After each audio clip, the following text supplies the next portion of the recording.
Olá, no MP Cidadão de hoje nós vamos exibir 2 entrevistas exclusivas com promotoras de justiça do Ministério Público do Estado do Rio de Janeiro. Confira uma conversa sobre o Centro de Apoio Operacional das Promotorias de Justiça Criminais, com a participação da coordenadora do CAU Criminal do MPRJ, a promotora de Justiça Somaine Cerruti. E não perca uma entrevista sobre o trabalho do Centro de Apoio Operacional das Promotorias de Justiça Cíveis do MPRJ, com a coordenadora do CAU Civil e promotora de Justiça, Érica Rogar. Está no ar, para todo o Brasil, MP Cidadão. É o Ministério Público mais perto de você.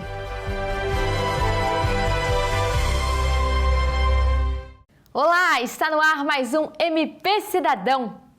Nós vamos começar o programa de hoje falando um pouquinho sobre o trabalho do Centro de Apoio Operacional das Promotorias de Justiça Criminais do Ministério Público do Estado do Rio de Janeiro.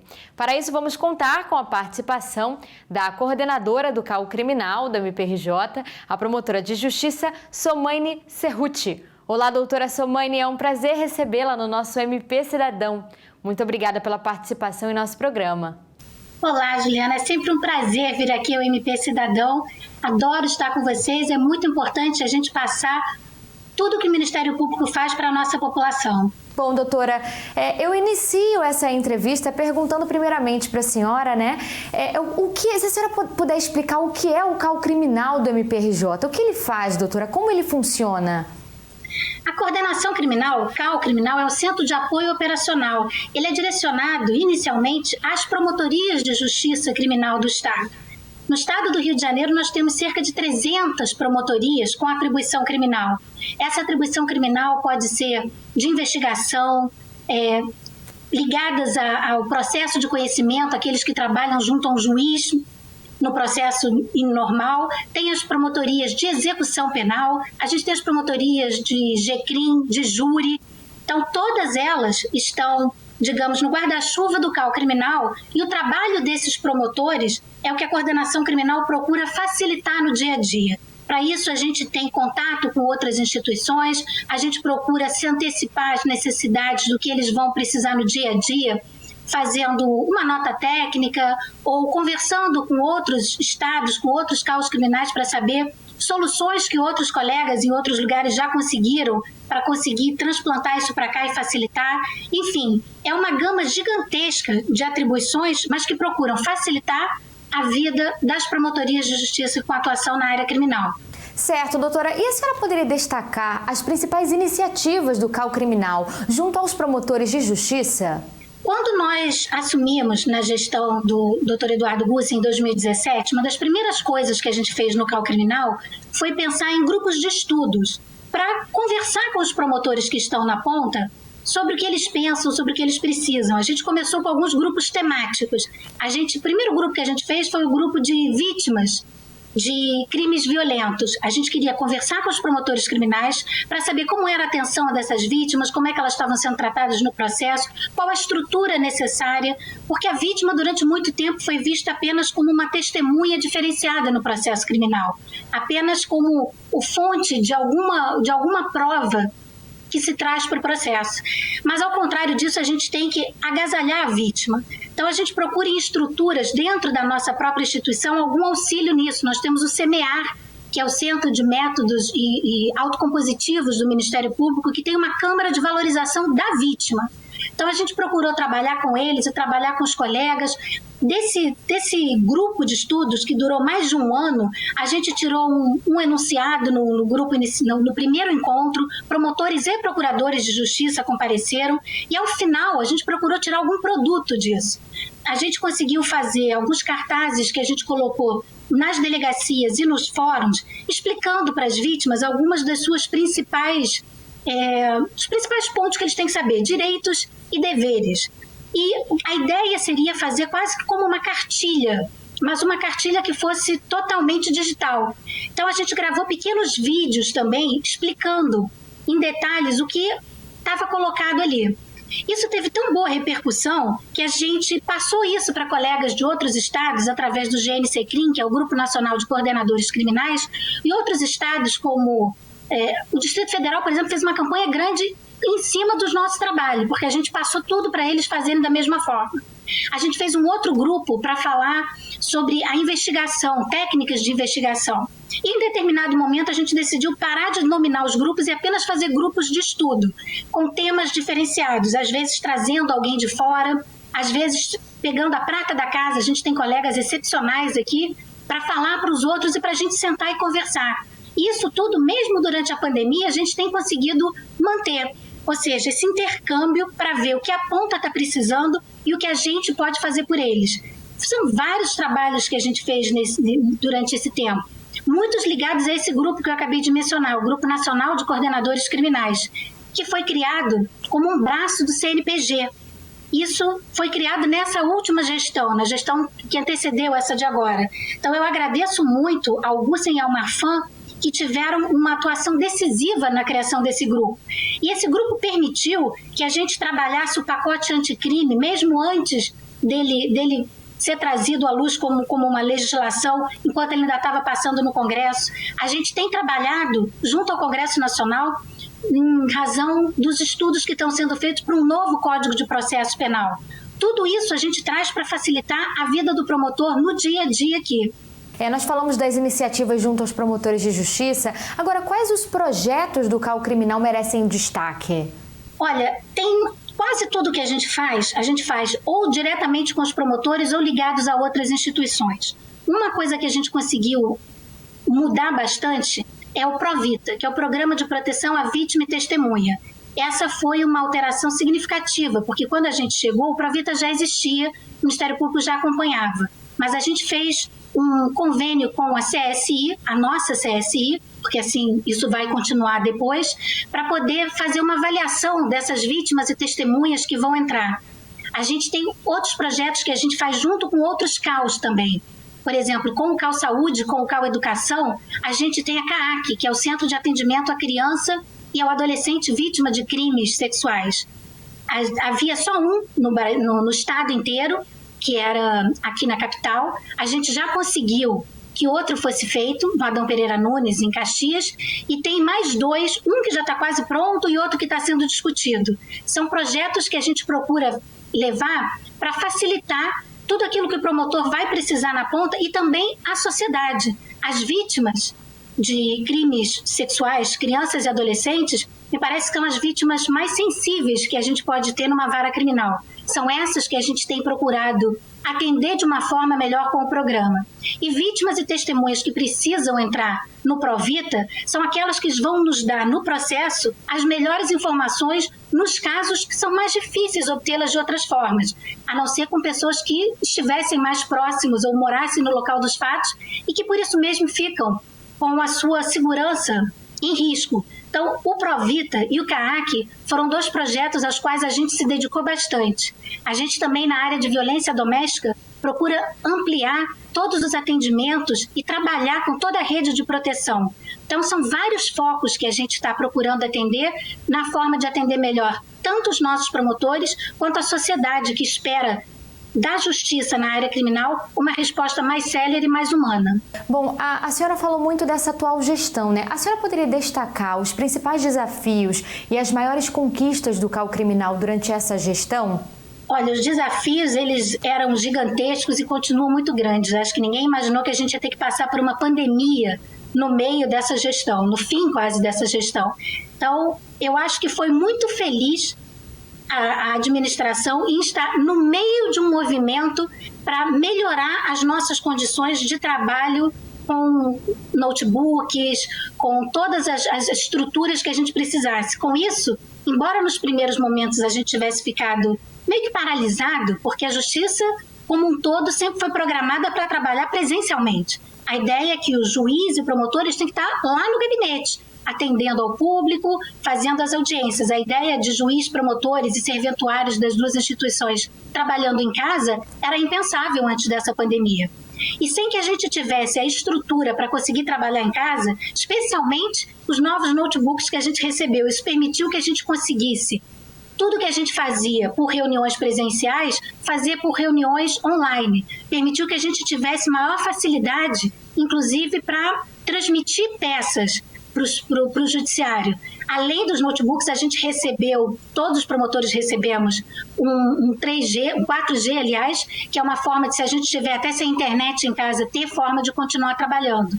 Então, eu acho que, embora tenha várias questões para colocar, como a pandemia se sobrepôs a tudo, eu acho que a nossa principal dificuldade foi ver como é que a gente ia trabalhar no meio disso e aprender. Pessoas da minha geração, que sempre trabalharam com papel, tivemos que aprender rapidamente a usar novos instrumentos. Mas nós tivemos estrutura fornecida pela nossa instituição para minimamente começar a fazer esse trabalho de forma diferenciada e ágil. Bom, doutora, a senhora entrou no assunto agora, né? A pandemia.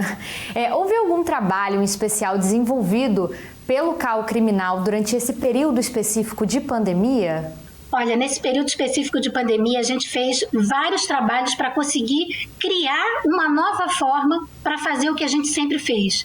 Uma das coisas que nos deu mais trabalho inicialmente para montar foi como a gente fazia para o judiciário receber as nossas denúncias. Num primeiro momento, especialmente aqui na capital, que é a maior comarca do estado, os processos ainda eram todos físicos, porque algumas comarcas já tinham, como eles falam, virado a chave, e outras áreas, como a área civil, já trabalhava basicamente com processos eletrônicos.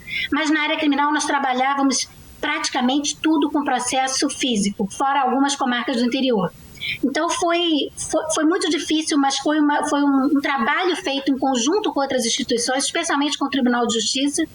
Aqueles flagrantes que a gente tinha ficado no gabinete, os prazos, embora tivessem suspensos, não podiam ficar suspensos eternamente. Uma pessoa que foi presa em flagrante, ela tem que ter sua vida resolvida, tem que ter pelo menos uma denúncia recebida. Então, a gente conseguiu criar um fluxo com a Corregedoria do Tribunal de Justiça para receber essas denúncias por e-mail. Depois, ainda no meio da pandemia, o Tribunal de Justiça virou a chave da capital e nós começamos a trabalhar nos novos processos de forma eletrônica. Mas nós ainda temos um acervo que a gente tem que ir digitalizando e que é um problema diário que a gente está conseguindo trabalhar da melhor forma possível. Mas, embora a gente ainda não tenha chegado à normalidade que a gente tinha antes da pandemia, a gente já está conseguindo fazer até audiências. E aí eu volto a dizer, para o promotor ficar em casa fazendo audiências, foi fundamental ele ter recebido essa estrutura naquele momento. Embora não se soubesse, foi um momento muito feliz a gente ter recebido material que nos permitiu trabalhar de casa em tudo aquilo que teria ficado parado se a gente tivesse que esperar voltar todo mundo para os gabinetes. Tá certo, doutora Somani. Bom, infelizmente a nossa entrevista está chegando ao fim.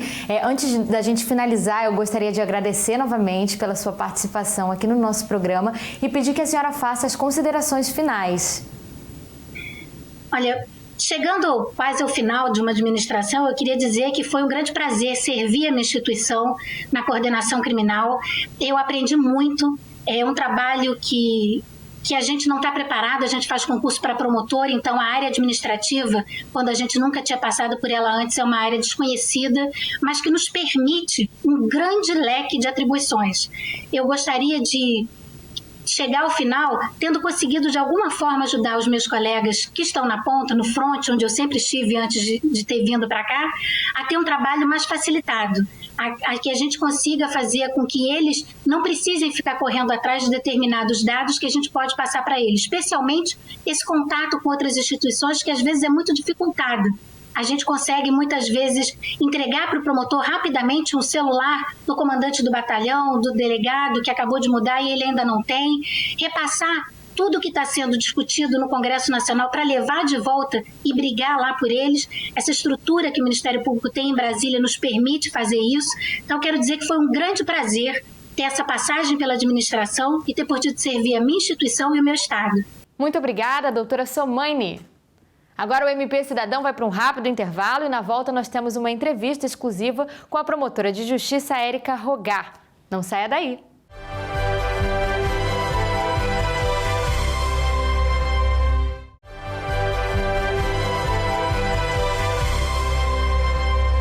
O MP Cidadão está de volta e agora para uma entrevista exclusiva nós vamos receber a coordenadora do Centro de Apoio Operacional das Promotorias de Justiça Civis do MPRJ, promotora de Justiça Érica Rogar.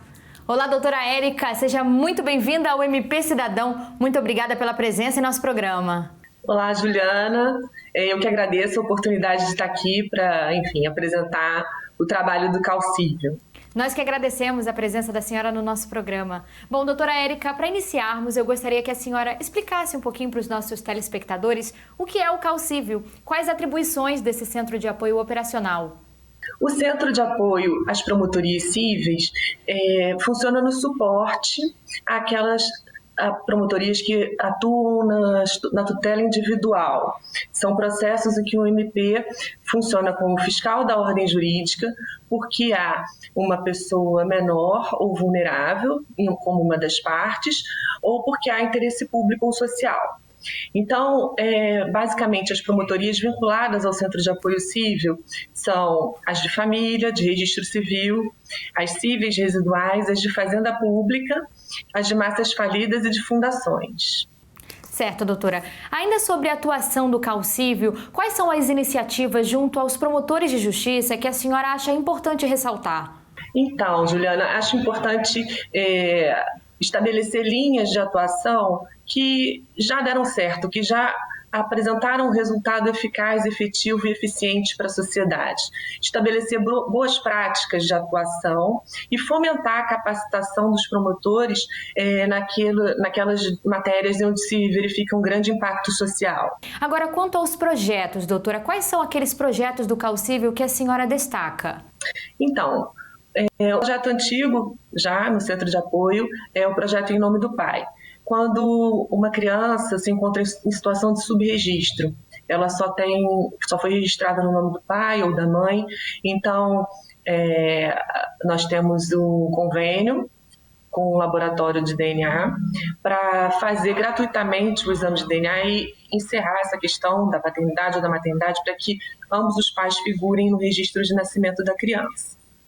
Temos também o projeto Pais em Paz, que visa tentar resolver da melhor maneira possível processos de guarda e de regulamentação de convivência, onde o rompimento do vínculo conjugal traduz uma má gestão na questão da parentalidade com relação aos filhos, né? Uma vez rompido a relação entre os pais, isso não deve se refletir na relação entre os filhos. Então, o projeto Pais em Paz procura dar uma solução mais adequada, menos litigiosa e menos sofrida em processos dessa natureza. E temos ainda também o projeto Saúde Mental é Mais Legal, que visa discutir casos complexos na área de saúde mental que precisam de uma interlocução com a justiça. O promotor de justiça faz uma avaliação do caso, entende que é necessário o suporte do centro de apoio e nós marcamos uma reunião com a nossa equipe do NATEM, que é o nosso núcleo de apoio técnico multidisciplinar, que vai discutir o caso complexo junto com a equipe que atua nesse caso específico, a equipe de saúde e a equipe de assistência social. Então, é um projeto novo do Centro de Apoio. Doutora Érica, nós conversamos sobre os projetos e as iniciativas, do Calcívio. Agora, a senhora pode falar sobre quais foram os principais desafios e as maiores conquistas desse Centro de Apoio Operacional durante a atual gestão, doutora? Então, os desafios foram enfrentar a pandemia, foram situações que estamos vivendo que ainda não passamos, né? Enfim, não tivemos nada disso antes. Então, dar o suporte para os promotores nessa área sem perder de vista os outros projetos que temos fomentado também. Temos 2 projetos ainda em trâmite que estão sendo levados adiante, um em parceria com o Cal Saúde, que é o Sistema Protege, que é um sistema de informática que visa fiscalizar as internações psiquiátricas involuntárias, de modo a não permitir mais que as pessoas fiquem abandonadas em instituições manicomiais. E esse projeto já foi aprovado institucionalmente e está em andamento. E tem ainda um outro projeto em parceria com o Cal Idoso, que é um convênio com o Conselho Regional de Contabilidade aqui do Rio de Janeiro, para investir num cadastro de contadores que possam exercer o papel de curadores para aquelas pessoas que não contam com uma rede de apoio familiar ou de parentes ou de vizinhos, amigos, alguém que possa gerir, né, os benefícios e administrar os proventos em favor dessas pessoas que, enfim, precisam de um suporte, né, e não têm condição de gerir a sua vida patrimonial sozinhas. Certo, doutora, como a senhora acabou de dizer, estamos todos vivenciando um momento muito difícil em decorrência da pandemia da Covid-19. E nesse período, o CalCívil desenvolveu algum trabalho em especial que vale a pena ser ressaltado? Então, sim, né, para dar o suporte para essas ações individuais mesmo. Nós fizemos um evento online para tratar das ações individuais de saúde, para as questões de internação, procedimentos cirúrgicos, medicamentos que precisavam de uma orientação assim, aos promotores para qual seria a nossa linha de atuação com relação a isso, né, durante a pandemia. Houve também, com a ajuda do NAI, que é o Núcleo de Articulação e Integração do MP, levamos a questão, através de recurso, né, aos tribunais sobre a possibilidade dos alimentos para as crianças e adolescentes, né, incidirem sobre o auxílio emergencial, porque, enfim, é um momento que estão todos passando por grande dificuldade e a possibilidade de que as crianças não têm condição, né, de se manter, de trabalhar. Então, ainda que seja um valor módico, auxílio emergencial, não seja um valor tão expressivo, mas que alguma parte disso possa reverter em benefício daquelas crianças que estão desassistidas, né? Enfim, que o pensionamento possa incidir sobre o valor do benefício. E também, a pedido do CalCívil, foi elaborada uma informação técnica pelo GAT, que é o nosso grupo de apoio técnico especializado, e o nosso médico psiquiatra e epidemiologista, ele elaborou uma nota informando como poderia se dar a circulação de crianças durante a pandemia, de modo que os pais não ficassem sem ver os filhos e vice-versa, mas que o fizessem de uma maneira segura, né, observando todas as normas sanitárias e que, enfim, não ficasse prejudicada a circulação entre pais e filhos durante a pandemia. Por fim, nós demos início ao projeto Saúde Mental é Mais Legal através seriam visitas, né, seriam reuniões presenciais, passaram a ser reuniões pela plataforma digital do MP, né? Enfim, então esse avanço tecnológico também permitiu que não ficasse prejudicado, né? Os serviços de saúde mental estão funcionando com toda a dificuldade que estão encontrando nesse momento e o MP precisava dar a sua colaboração também, enfim, de discutir esses casos complexos, de estar atuante nessa área da tutela individual da pessoa com deficiência. Então, apesar da pandemia, que em um primeiro momento nós pensamos que prejudicaria o desenvolvimento do projeto, não, as plataformas tecnológicas permitiram que essas reuniões sejam realizadas e, enfim, o projeto está acontecendo a contento. Certo, doutora. Nós do MP Cidadão vamos continuar acompanhando o trabalho do CalCívil como fiscal da lei. Bom, doutora, a nossa entrevista infelizmente está terminando e eu aproveito para agradecer novamente a participação da senhora aqui no nosso MP Cidadão, na nossa série especial de entrevistas dos Centros de Apoio Operacional do MPRJ. Muito obrigada, Juliana. Obrigada por ter participado aqui, explicar um pouco do nosso trabalho. Enfim, se cuidem. Estamos aí ainda atravessando esse momento difícil, mas vai ficar tudo bem. E a gente se despede por aqui. Se você quiser rever este programa ou perdeu alguma edição anterior, acesse o canal do MPRJ no YouTube. Aproveite para se inscrever, ativar as notificações, além de ficar por dentro de outros conteúdos do Ministério Público do Estado do Rio. Nos acompanhe também pelas nossas redes sociais, que estão aparecendo na parte inferior da tela.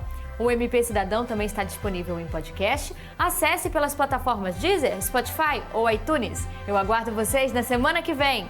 Até mais!